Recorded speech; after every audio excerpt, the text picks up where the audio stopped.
오늘 주신 하나님 말씀 누가복음 10장 25절부터 37절까지 기록된 하나님 말씀 제가 받들어 읽습니다. 어떤 율법 교사가 일어나 예수를 시험하여 이르되 선생님, 내가 무엇을 하여야 영생을 얻으리이까? 예수께서 이르시되 율법에 무엇이라 기록되었으며 내가 어떻게 읽느냐? 대답하여 이르되 내 마음을 다하며 목숨을 다하며 힘을 다하며 뜻을 다하여 주 너의 하나님을 사랑하고 또한 내 이웃을 내 자신같이 사랑하라 하였나이다. 예수께서 이르시되 내 대답이 옳도다. 이를 행하라. 그러면 살리라 하시니 그 사람이 자기를 옳게 보이려고 예수께 여짜오되 그러면 내 이웃이 누구니까? 예수께서 대답하여 이르시되 어떤 사람이 예루살렘에서 여리고로 내려가다가 강도를 만나매 강도들이 그 옷을 벗기고 때려 거의 죽은 것을 버리고 갔더라. 마침 한 제사장이 그 길로 내려가다가 그를 보고 피하여 지나가고 또 이와 같이 한 레위인도 그곳에 이르러 그를 보고 피하여 지나가되 어떤 사마리아 사람은 여행하는 중 거기 이르러 그를 보고 불쌍히 여겨 가까이 가서 기름과 포도주를 그 상처에 붓고 싸매고 자기 짐승에 태워 주막으로 데리고 와서 돌보아 주니라. 그 이튿날 그가 주막 주인에게 데나리온 둘을 내어주며 이르되 이 사람을 돌보아 주라. 비용이 더 들면 내가 돌아올 때 갚으리라 하였으니 내 생각에는 이 세 사람 중에 누가 강도 만난 자의 이웃이 되겠느냐? 이르되 자비를 베푼 자니이다. 예수께서 이르시되 가서 너도 이와 같이 하라 하시니라. 아멘. 아마존의 설립자인 제프 베이도스가 코로나19가 한창일 때 이런 말을 합니다. 많은 사람들이 위기시대 팬데믹 19를 보내면서 10년 후에 세상이 어떻게 달라질까, 어떻게 변화되어 있을까에 너무 많은 관심을 가진 나머지 10년 후에도 변하지 않을 것이 무엇인가 하는 본질적인 문제에 관하여는 생각하지 않는다. 통찰력 있는 이야기입니다. 세상 변하고 있습니다. 코로나19라고 하는 아무도 예측하지 못했던 그 세월을 우리가 몸으로 겪으면서 지냈고 또 많은 사람들 코로나19 이후 시대가 어떻게 바뀔 것인지에 대해서 이런저런 예측을 하고 또 대비하기 위해서 분주합니다. 또 AI 시대가 시작되면서 AI가 인류의 희망이 될지 아니면 인류를 멸망하게 하는 어떤 그런 요인이 될지에 대해서 나름대로 분석하기 위해 전전긍긍하고 있습니다. 그러다가 놓치는 것이 있습니다. 10년 후에도 20년 후에도 여전히 변하지 않는 것은 무엇일까? 영원 전부터 계시고 영원 후까지 계시는 하나님, 그분을 예배하는 하나님과의 그 관계, 하나님 자녀로서의 그 신분, 그것은 10년 전에도 10년 후에도 결코 변하지 않을 것입니다. 세상은 변합니다. 전문가들이 나름대로 예측을 한다고 하는데 제가 아는 분야에 있어서는 그렇게 예측대로 되어지는 것이 별로 없더라고요. 그렇게 또 대비를 했기 때문에 그것을 피해갈 수 있다고 얘기를 하기도 하지만 지금 보면 새만금에서 이제 세계 잼버리 대회가 1,000억을 투자해가지고 5년 가까이 준비해서 그것을 한다고 하는데 얼마나 국가 재정이 1,000억이 투입됐으면 작은 돈이 아니죠. 또 나름대로 장관들, 국회의원, 도지사가 집행위원장, 공동위원장 해가지고 그것을 준비한다고 했는데 결과는 참 참담한 국가적인 세계적인 망신이 될 그런 위기에 처해 있습니다. 그런 가운데서도 세상은 변하지만 예측할 수 없는 많은 일들로 인해서 갈 바 모르고 방황하고 그 일과 맞붙어질 때 정말 절망할 수밖에 없는 그런 상황에 처하기도 하지만 가장 중요한 것은 무엇입니까? 변하지 않는 본질을 붙잡고 있으면 세상이, 환경이 어떻게 변하든지 그 가운데서 우리는 이겨낼 수 있고 또 주님 주시는 평강을 마음껏 누리게 될 줄 믿습니다. 예배할 때도, 그리고 사역할 때도 주님 교회를 세워나가는, 또 교회로서의 삶을 살아가는 우리 모두가 변하지 않는 그 본질에 더 집중할 때에 오늘 예배도 예배되어지는 예배, 하나님 받으시기 합당한 예배, 하나님 임재하시는 예배가 될 줄 믿습니다. 얼마나 정말 땀을 뻘뻘 흘리면서 우리 모든 사역팀 다음 세대 애쓰는지 모릅니다. 그런데 본질을 붙잡고 있으면 그 흘리는 땀방울들이 정말 하나님 기뻐하시는 아름다운 결과물로서 꽃을 피우고 열매를 맺게 될 텐데, 그렇지 않다고 한다면 오히려 그 열심 때문에 사람들 가운데 불편함이 생기고 불화가 생기고 네가 크니 내가 크니 그런 논쟁으로 이어질 수 있을 것입니다.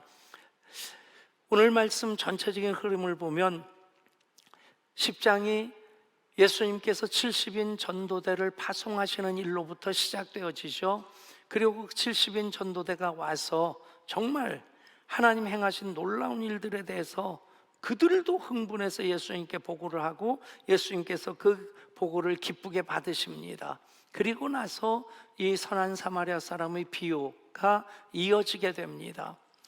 지난 주일 설교를 들으면서 문득 그 생각을 했어요. 여러분들은 예배에 집중하시고 또 말씀에 귀를 쫑긋 기울이시느라고 그런 생각하지 않았으리라 생각하는데, 저는 담임 목사니까 문득 어떤 생각이 들었냐면, 우리 교인들이 설교를 들으면서 좀 뜬금없다 생각할 수도 있겠다. 왜냐하면 전도에 대한 설교였습니다. 생각해 보니까 생각나시죠? 지난주일 전도에 대한 설교였는데, 어떤 말씀이든지 우리가 아멘으로 받으면 하나님 말씀이 내 속에 생명으로 임하게 되는데, 그런데 일반적으로 보면 전도에 대한 설교는 VIP를 작정한다든가 VIP를 초청한다든가 그럴 때 전도 설교를 주로 합니다. 그런데 다음 세대 여름 이야기가 한창인데 그냥 무더위로 이제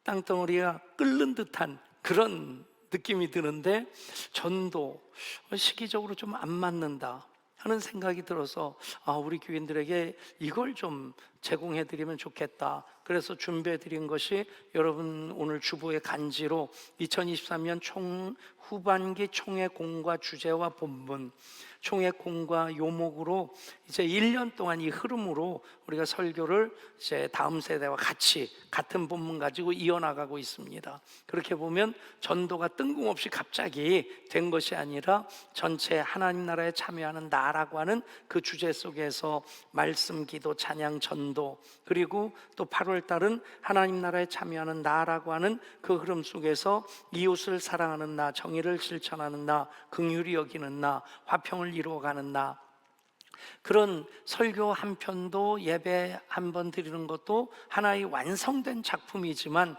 전체 흐름 속에서 보면 전체 이제 조각 그림을 맞춰가는 그런 과정이라고 하는 것을 이해하시면 우리가 이제 예배 시간마다마다 은혜 받고 또 전체적으로 하나의 그림을 완성할 수 있게 되려 생각합니다.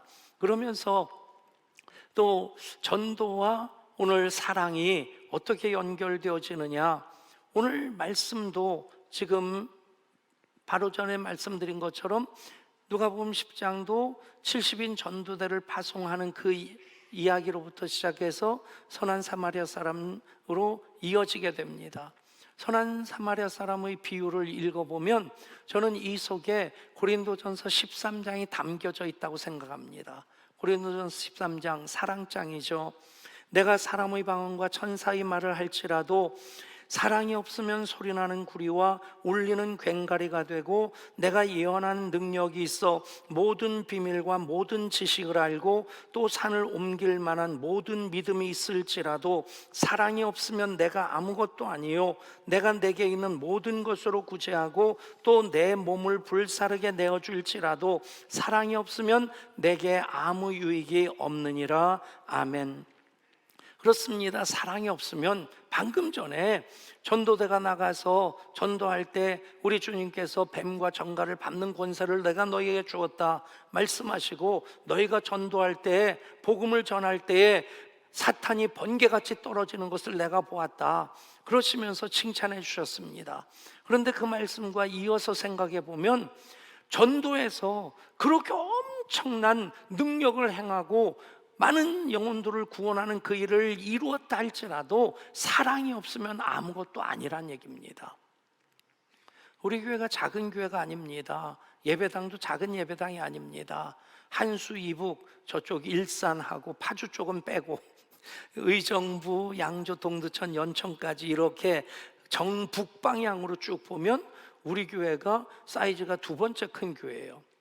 그러면 정말 23년 동안 하나님께서 우리 교회 엄청나게 복을 주셨고, 또 우리가 그만큼 헌신했기 때문에 이렇게 하나님께서 예안교회 부흥하게 하시는 그 결과로 이어주셨다 믿습니다. 그런데 그것과 연결시켜 보면 또 이 말씀이, 사랑이 없으면 이 예배당 건물도 우리 교회 3,000명, 5,000명 교인도 아무것도 아니다. 아멘 하기 좀 조심스럽죠. 여러분, 사랑이 없으면 아무것도 아닙니다. 중세 기독교 역사를 보면 기독교가 힘자랑을 했고 자기 주머니 부리려고 했지 사랑으로 섬기는 것은 굉장히 약했습니다. 결국에 하늘을 찌를 듯하게 세워진 그 예배당들마다 텅텅 비어가고요, 예배를 드리는 예배당에 20명, 30명 나이 드신 할머니들만 앉아있고 할아버지들 앉아있고 젊은 사람들 교회 떠나고, 그 텅텅 빈 예배당이 술집으로 팔리고 이슬람 사원으로 팔리고, 여러분, 사랑이 없으면 아무것도 아닙니다. 열심히 섬기는데 사랑이 없으면 그것이 다툼의 이유가 됩니다. 자기 자랑이 되고요, 공로가 되고요, 그거 알아주지 못하면 씩씩거리면서 다른 사람한테 서운하다고 하고, 이 교회는 자기가 이렇게 섬기는데 헌금 많이 했는데 알아주지 않는다고 하고 교회를 떠나는 경우도 있고요. 여러분, 사랑이 없으면 아무것도 아닙니다. 이 율법교사가 그런 모습을 보여주고 있습니다. 이 율법교사가 예수님께 질문하는 것이 무엇입니까? 선생님, 내가 무엇을 하여야 영생을 얻으리이까? 얼마나 고상한 질문입니까? 예수님, 잘 만났습니다. 제가 예수님 만나기를 얼마나 갈망했는데요, 예수님 만나면 제가 이 세상에서 성공할 그 비법을 알 것 같아요. 그것 잡을 수 있을 것 같습니다. 예수님, 제가 어떻게 하면 세상에서 출세하고 성공하고 돈 많이 벌 수 있겠습니까? 그럼 사실 우리가 기도하는 기도 제목 상당히 많은 부분이 그쪽 아닙니까? 그런데 이 사람은 돈 버는 것, 병 낫는 것, 출세하는 것, 성공하는 것, 그런 세속적인 차원 낮은 질문이 아닙니다. 선생님, 내가 어떻게 해야, 무엇을 하여야 영생을 얻으리까? 본질적인 질문을 합니다. 그런데 문제는 무엇입니까? 예수님을 시험하려고 질문합니다. 예수님 그 의도를 다 아시죠? 그러면서 그에게 질문합니다. 율법에 무엇이라 기록되었으면 내가 무엇을 읽느냐? 어떻게 읽느냐? 이 사람이 아주 자신 있게 얘기합니다. 대답하여 이르되 내 마음을 다하며 목숨을 다하며 힘을 다하며 뜻을 다하며 주 너의 하나님을 사랑하고 또한 내 이웃을 내 자신같이 사랑하라 하였나이다. 얼마나 잘 알고 있습니까? 그런데 그에게 예수님께서 하시는 말씀 무엇입니까? 내 대답이 옳도다. 이를 행하라. 그러면 살리라. 이 사람의 문제는 다 알고 있는데 그렇게 살고 있지 않다는 얘기입니다. 아는 지식 가지고 자기는 이만큼의 수준에 있고, 그런 지식을 알고 있지 못하는 사람들을 아주 수준 낮은 사람이라고, 형편없는 사람이라고 평가하고 손가락질하면서 교만하게 눈을 치켜뜨고 살아가고 있는 그런 사람이었습니다. 이 일을 행하라 그러면 내가 살리라. 그런데 이 사람이 또 질문을 합니다. 그러면 내 이웃은 누구입니까? 여러분, 몰라서 묻습니까? 이 사람이 질문하는 그 의도도 자기를 옳게 보이려고 질문합니다. 그때 예수님께서 선한 사마리안 비유를 말씀하시죠. 예루살렘에서 어떤 사람이 예루살렘에서 여리고로 내려가다가 강도를 만났다. 예루살렘이라고 하는 도시가 여리고와 이제 직선거리로 한 25, 6km밖에 떨어져 있지 않는데, 예루살렘은 해발고도 800m, 서울 가시다가 왼쪽 오른쪽으로 보이는 그 도봉산 꼭대기가 827m입니다.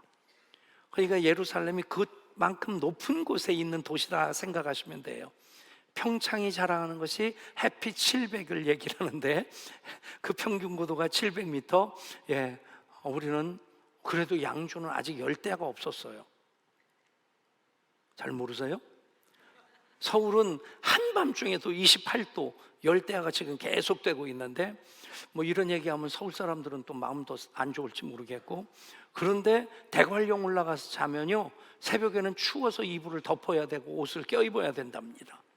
예루살렘은 그만큼 높은 곳에 있어요. 반면에 직선거리로 25km밖에 안 되는데 여리고는 해발 고도보다도 200m 낮은 곳에 있습니다. 바다보다도 200m 아래에 있습니다. 그러니까 1000m 차이가 나는 거예요. 굉장히 험한 길이란 얘기입니다. 어떤 사람이 예루살렘에서 여리고로 내려가다가 이 얘기를 들으면 예루살렘 사는 사람들은 그 길 험한 길인데, 자동차 사고 많이 나는 데인데, 거기서 강도 많이 나타나는 데인데, 이런 게 있는 겁니다. 그러니까 이 이야기 속으로 금방 빠져들어갈 수 있는 거죠. 그러면서 하시는 말씀이, 그 사람이 강도를 만나서 가진 거 다 뺏기고 많이 맞아서 거의 죽은 채로 버려진 겁니다. 그런데 그 곁을 제사장이 지나가고 레위인이 지나갑니다. 또 사마리아 사람이 지나갑니다. 여러분, 지금 우리가 이해하기는 참 쉽지 않은데 그 당시에 이 사마리아 사람들은 뭐 역사적인 고증까지 다 얘기하려면 너무 긴 얘기인데, 아주 간단하게 얘기를 하면 사람같이 생겼는데 사람 취급을 못 받는, 개, 돼지 취급받는 사람들이 사마리아 사람이었습니다. 인도라고 하면 이제 브라만, 크샤트리아, 바이샤, 슈드라, 그 아래 하리잔이 있어요. 완전히 불촉천민, 보기만 해도 재수 없는, 스치기만 해도 재수 온 붙는 그런 사람들, 그런 사람 취급을 이 사마리아 사람들이 받았던 겁니다.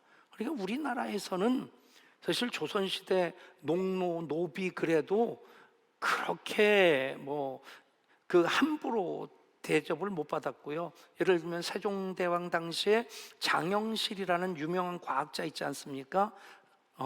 이게 그 천문의 그리고 추구대 그런 걸 만들었던 장영실이 노비 출신입니다. 노비인데도 우리나라로 얘기하면 과학부 장관으로 기용될 만큼 노비라고 해서 그 함부로 대하지 않았던, 그래도 우리나라는 괜찮은 나라입니다. 괜찮은 역사를 가지고 있습니다. 그러니까 잘 이해하기 쉽진 않지만 그런 사람이 사마리아 사람입니다. 다 아시는 대로 제사장과 레위인은 그냥 보고 지나갔습니다. 사마리아 사람은, 이 강도 만난 사람 분명히 예루살렘에서 여리고로 가던 사람이기 때문에 유대인이었을 겁니다. 철천지 원수, 견원지간인데, 그런데 그를 불쌍히 여고 가서 돌보아주고 싸매어주고, 그리고 그 여관으로 데려가서 그 비용을 지불하고 나중에 더 드는 것까지도 내가 책임지겠다 얘기를 합니다. 신약 성경이 헬라어로 기록되어 있는데, 이 헬라어 문법 중에 아주 독특한 것이 있습니다. 미완료형이라고 하는 것인데, 그것은 계속 과거부터 지금까지 반복되고 있다는 의미입니다. 그러니까 여기서 어떤 의미가 있냐면요, 이 제사장과 레위인이 스쳐 지나갔던 것은 그날 한 번 한 일이 있어서 그래서 지나갔다는 얘기가 아니라 과거에 그렇게 여러 번 했었고 지금도 또 그렇게 했다는 얘기가 됩니다.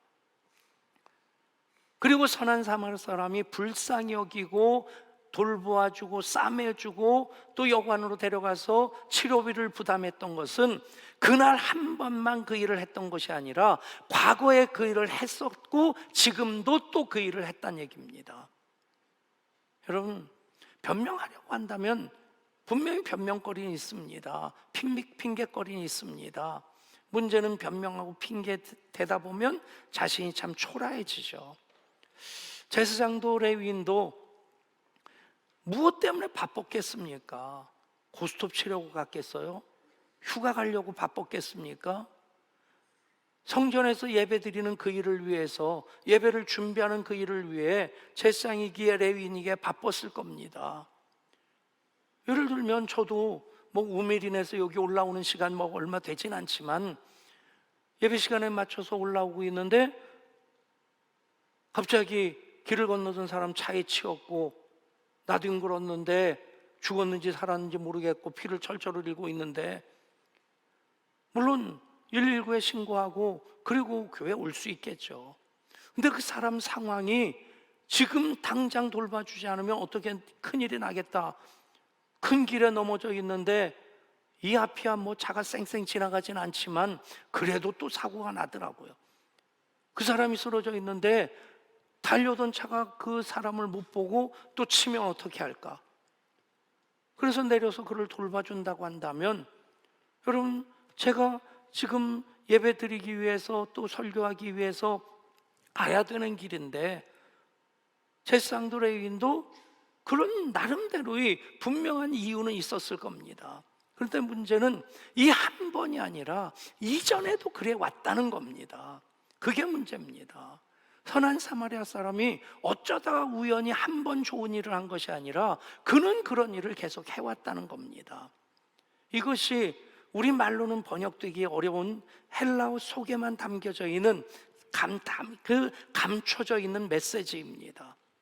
여러분, 이 사마리아 사람이 한 일이 무엇입니까? 불쌍히 여겼습니다. 싸매어주고 돌보아 주었습니다. 그리고 그 치료 비용을 다 지불했고, 그리고 치료비가 더 들면 내가 그것도 돌아오는 길에 갚으리라. 여러분, 한 사람의 착한 행동이기도 하지만 여기에 담겨 있는 것이 또 있습니다. 하나님의 마음입니다. 하나님께서 우리를 불쌍히 여기십니다.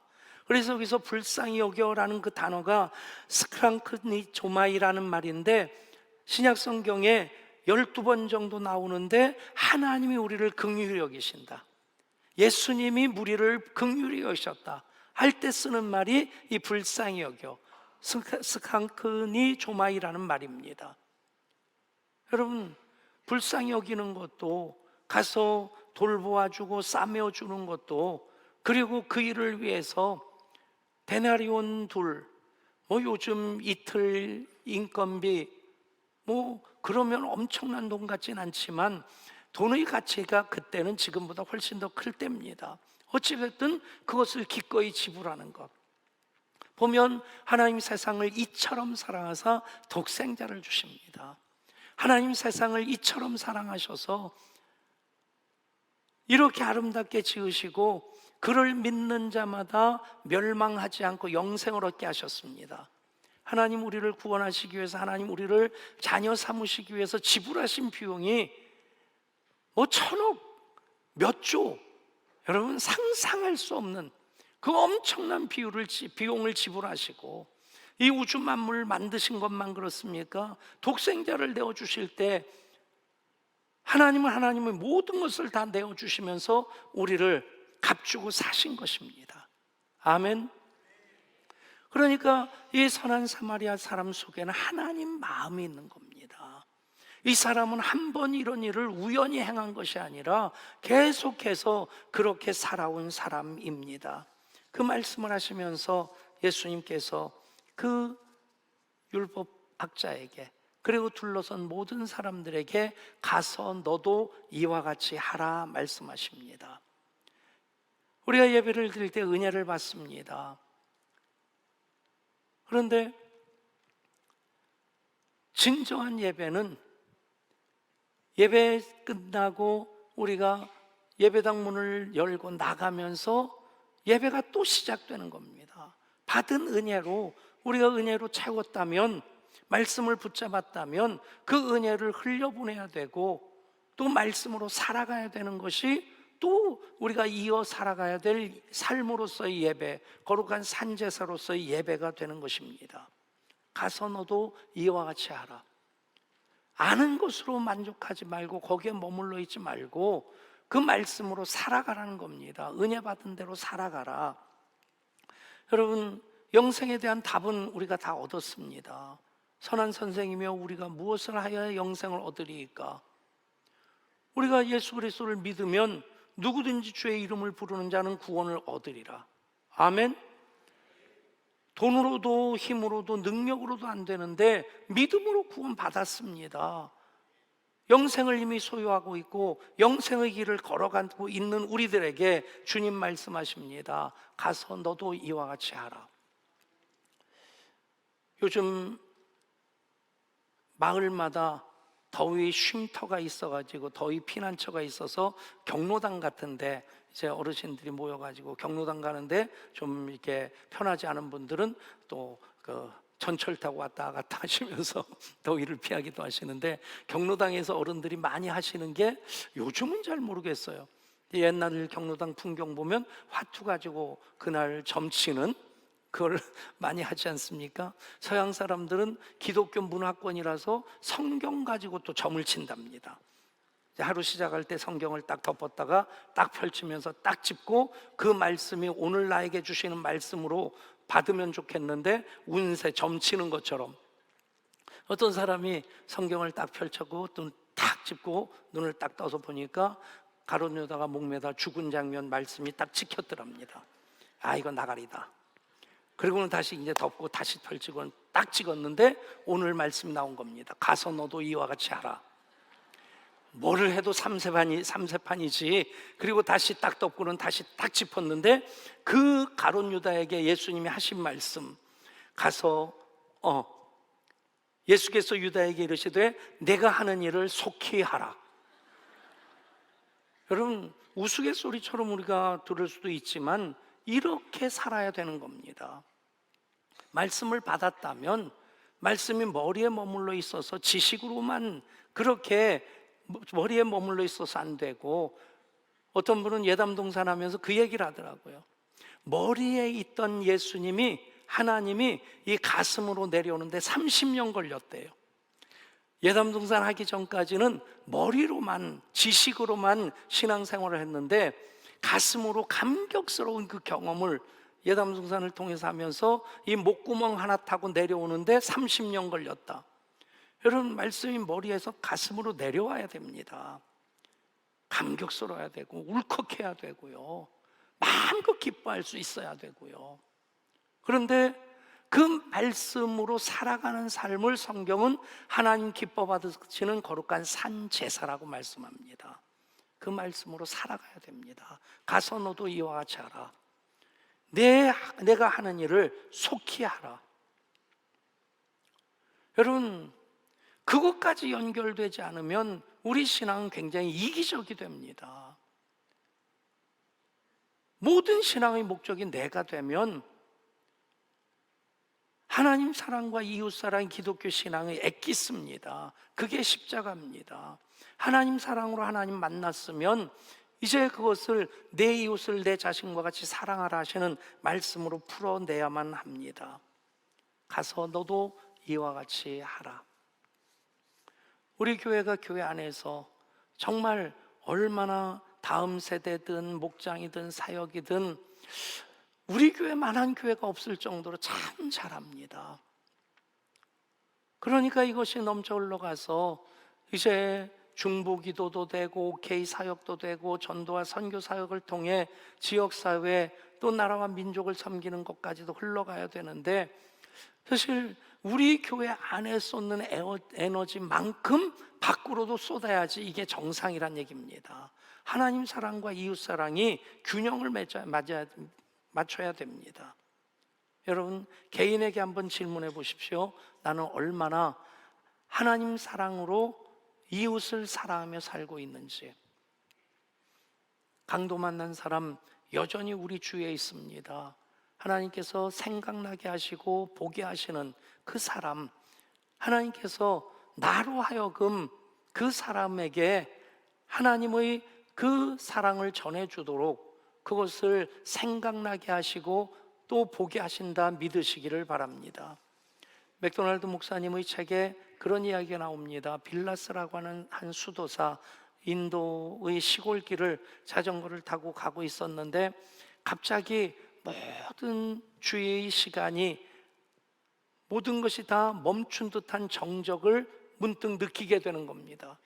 무슨 일이지 궁금해서 자전거를 세우고 주위를 돌아보는데 바로 몇 걸음 앞에 희한한 장면이 펼쳐지고 있었는데 코브라가 목을 바짝 세우고 그리고는 혀를 날름거리고 있었는데 그 바로 앞에는 나뭇가지 끝에 새 한 마리가 마치 최면에 걸린 듯 두려움에 휩싸여서 꼼짝 못하고 그러고 있는 장면을 보게 됩니다. 그것을 빌라스가 느낀 겁니다. 그것을 보면서 저 새 금방 잡혀 먹힐 텐데, 그런 생각에 그냥 지켜보는데 문득 어떻게 저 새를 도와줄 수 있지? 하는 생각에 갑자기 거기서 박수를 치면서 소리를 지르니까 코브라가 고개를 이쪽으로 돌렸다가 그냥 아무 일도 없다는지 숲속으로 사라지고 그 사이에 그 새는 최면에 풀린 듯 날개짓하고 하늘로 푸드득하고 날아올라가는. 여러분, 그냥 지켜보고 있었으면 그 코브라에 의해서 잡혀 먹혔을 겁니다. 나와 상관없는 일이 그냥 벌어질 수 있었겠지만, 그런데 거기서 소리 한번, 고함 한번 지르고 박수 한번 치는 것으로 그 새를 살려줄 수 있다. 사실 우리가 선한 사마리아 사람으로서 일을 하는 것 엄청난 것 아닙니다. 집을 팔아야 되고 내가 대신 죽어야 되고 그런 것 아닙니다. 하나님 깨닫게 하시고 보게 하시는 그것, 여러분들이 가슴에 안고 그 대상을 향해 손을 내밀면 하나님, 나를 통해 하나님의 그 일을 하십니다. 신앙생활이 무엇입니까? 이웃사랑을 실천하는 것입니다. 전도가 무엇입니까? 상처 입고 죽어가는 사람을 도와주고 살리는 것입니다. 목장의 목적이 무엇입니까? 상처 있는 사람들끼리 서로 어루만져 주며 싸매어 주어 회복시키는 것입니다. 우리 교회가 강도 만난 자들의 이웃이 되어야 되고, 목장이 그 역할을 앞장서 감당하고 사역팀이 그 일을 위해 지경을 넓혀가게 될 때 선한 사마리아 사람 비유를 통해서 주님 하신 말씀, 가서 너도 이와 같이 하라, 그 말씀에 순종하며 살아가게 될 줄 믿습니다. 이웃, 내 주위에 있는 내가 아는 나와 관계가 있는 사람이라고 사전은 정의를 합니다. 선한 사마리아 사람은 나를 필요로 하는 사람이 나의 이웃이다. 오늘 성령께서 여러분들에게 나를 필요로 하는 그 사람 생각나게 하시면 그 사람이 나의 이웃이 되어야 되고 내가 그에게 선한 사마리아 사람이 되어야만 합니다. 사람들 모두가 꽃길을 걷고 싶어 합니다. 그런데 그 꽃길을 누군가가 만들었기에 그 길을 걸을 수 있는 겁니다. 우리가 꽃길을 걷는 것도 좋겠지만 꽃길을 만드는 자가 되면 그 길로 걸어오는 자들마다 그 길을 통해서 예수님을 만나고 결코 10년 후에도 30년 후에도 변하지 않는 하나님과의 관계 속에서 그 영원한 가치를 붙잡고 살아가게 될 줄 믿습니다.